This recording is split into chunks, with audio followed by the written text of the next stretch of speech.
नमस्कार साथियों, आपका चैनल पर स्वागत है। और यहाँ पर जो है कह सकते हैं कि 2024 खत्म होते होते हमें बहुत सारी दुखद भरी घटनाएं देते हुए जा रहा है। क्योंकि अभी आपने थोड़ी समय पहले देखा था, अतुल सुभाष भाई सुसाइड उन्होंने किया।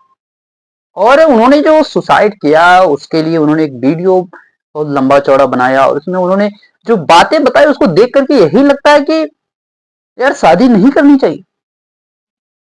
लाइफ में शादी करना उनके लिए कह सकते हैं एक मौत का जो है मंजर बन गया।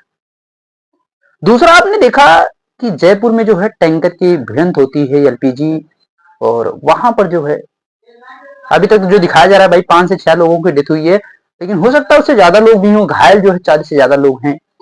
मतलब दुखद भरी घटनाएं हमारे साथ चलती ही रही। लेकिन यहां पर कह सकते हैं सदियों बाद एक अच्छी न्यूज आई है। वो अच्छी न्यूज ये है कि कोई एक जो कहा जाता है ना कि हर पुरुष चाहता है कि उसकी जो पत्नी हो सीता हो, और हर महिला चाहती है कि उसका जो पति हो राम हो। राम तो नहीं, सीता तो नहीं, लेकिन सीता से कम भी नहीं। बात हम कर रहे हैं सृजना और विवेक की लव स्टोरी। सदियों के बाद, वर्षों की नहीं, मैं सदियों की बात कर रहा हूं। कोई ऐसी स्टोरी देखने को मिली जिसमें कहा जाता है एक ही पुरुष के लिए किसी महिला ने अपना सब कुछ त्याग दिया।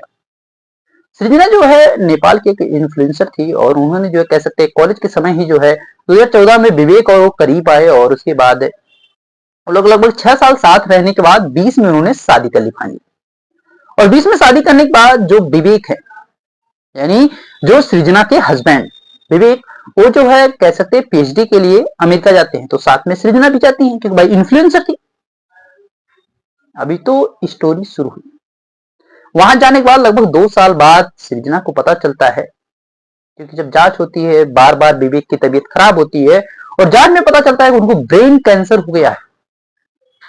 और डॉक्टर बताते हैं कि कुछ ही वर्ष और कुछ ही समय इनके पास बचा हुआ है जिंदगी का। सृजना जो है फिर भी जैसे उस कैंसर की जानकारी से पहले लाइफ थी, अच्छी वाली। कह सकते हैं कि कभी निराश नहीं होना, दोनों एक दूसरे के साथ टाइम एक्सपेंड करना, एक दूसरे से बातें करना, एक दूसरे के साथ टहलना घूमना, सारी चीजें। वह उसी तरह से बर्थडे भी सेलिब्रेट करती, अपनी पहली मुलाकात की डेट भी वैसे सेलिब्रेट करती, अपनी यूनिवर्सिटी, मतलब कोशिश वो करती थी कि मैं विवेक को किसी तरह वापस लेके आऊं। कैंसर तो हुआ विवेक को, उसके तो बाल गए ही।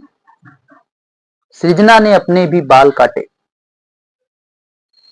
और वो साथ में ही हमेशा रहती थी। वो रात, वो दिन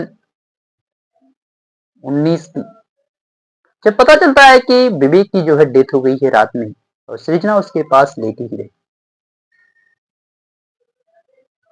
इतनी दुखद घटना थी, लेकिन उसमें जो है सृजना ने कभी भी जो है विवेक का साथ छोड़ना सोचा भी नहीं, ना उसने आखिरी सांस तक साथ छोड़ा।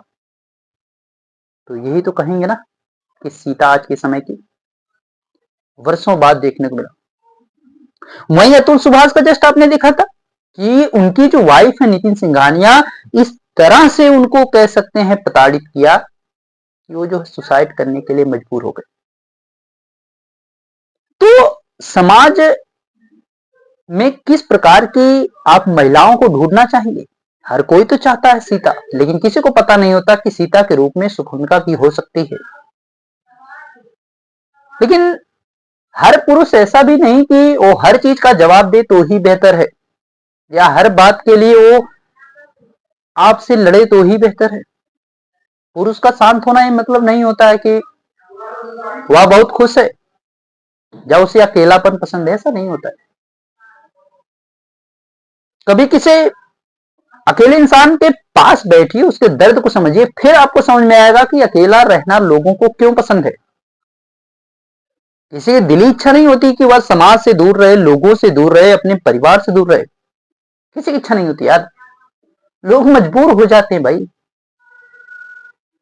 ना किसी से मिलना, ना किसी से बोलना, ना किसी से बात करना। उन्हें लगता है खुद की, मतलब एक वो समझ सी हो जाती है कि हमें सबसे अलग रहना ही बेहतर है। और सृजना और विवेक की लव स्टोरी देखने के बाद तो यही लग रहा है कि प्यार तो कहीं न कहीं जिंदा है। क्योंकि प्यार करना आसान होता है, इसको निभाना बड़ा मुश्किल होता है।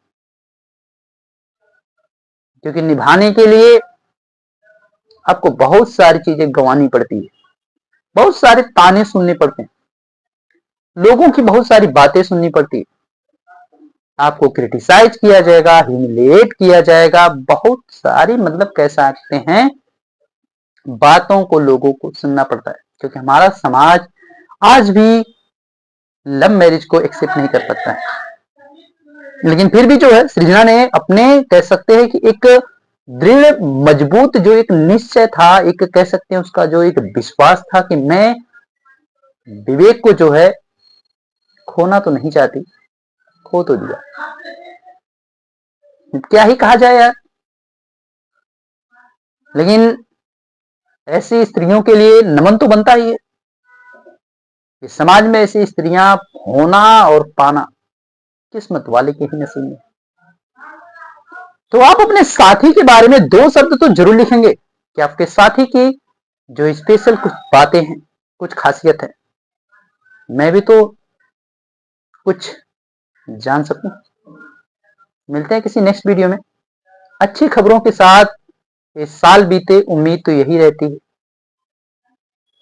साल भर का बोझ दिसंबर पे डाल दिया, नए साल को एंजॉय में काट लिया, ऐसा हाल होता है।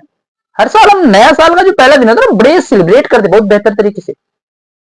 यही कहते हैं कि ये साल बुरा रहा, अगले को हम बेहतर बनाएंगे। लेकिन होता क्या है कि फिर सब वही होता है। चलिए हैप्पी एंडिंग करते हैं यहीं पे वीडियो को और मिलते हैं किसी नेक्स्ट वीडियो में। Thank you.